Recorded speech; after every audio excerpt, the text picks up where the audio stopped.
Greetings, gunslingers, and Happy New Year! This is your Wing Chaplain, Andrew McIntosh, here with your monthly mentoring video.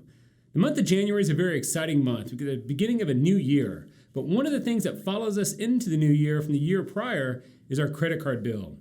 That December credit card bill, which often comes due in January, is usually the highest one of the year because beginning with Black Friday, we probably really enjoyed some shopping sprees over the end of the previous year. You know, financial management's a big deal, especially for us in our community, because our clearance is very sensitive. And one of the main reasons people lose their clearance is for financial issues like bankruptcy and stuff like that. Also, if you're married, for marriages that end in divorce in the first 5 years, the number one reason listed is finances. So I'm going to talk a little bit about financial management. Now, I wish I could spend this time talking about investment strategies and saving for college, retirement, big purchases like a home and things like that. But I'm going to get down to the brass tacks and talk about the things most of us need more seriously, and that is getting rid of debt. First of all, at the end of this month, you're going to get your LES. I recommend you take a long look at your LES because some things have changed. All of us got a little bit of a raise who's on active duty. Some of you may have gotten a longevity raise because you've been in a certain amount of time. But whatever the raise is, I want you to take a situational awareness of your finances.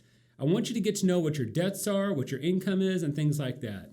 Now, once you've gained that situational awareness, I want you to identify your margin. That is, what little extra you have left over. Now, there are ways to increase that margin. One way is simply to increase your income.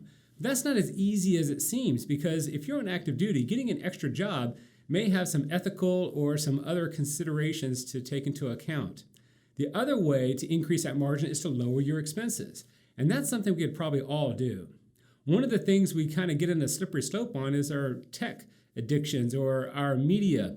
For example, our credit card bills often include things like our internet service or cell phone. Maybe you've got a subscription to Netflix because you just love Cobra Kai, or maybe you've got a subscription to Disney Plus because you can't live without Mandalorian, or maybe even something like YouTube Premium because you just can't stand those little commercials that interrupt the videos you watch.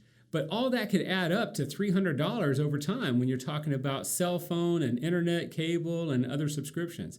So maybe simplifying your life by cutting some of that out would be good.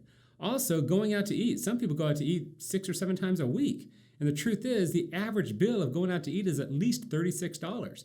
Just cutting that down by 3 meals a week could save you over $100 a week. So there are ways in which you could increase that margin. Once you've increased your margin, you need to take that extra money you have and apply it towards your smallest debt.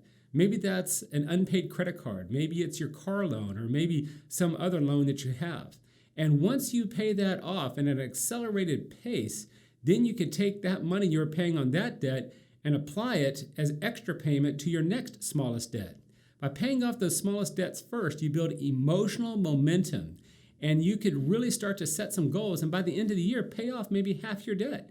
It's surprising at how motivated people can get when they see the impact of paying off that debt. And instead of paying interest, maybe they can start saving their money and earn some interest. Because it's important to have some money set aside, whether it's some cash on hand for emergency expenses, or maybe just some savings so you could have a buffer in the bank and be your own bank rather than going out for a loan next time you need to get a purchase. There's so much more we could talk about when it comes to finances.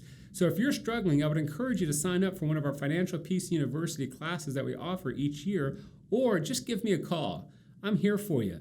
And until next time, this is your Chaplain McIntosh wishing you a Happy New Year and have a great time.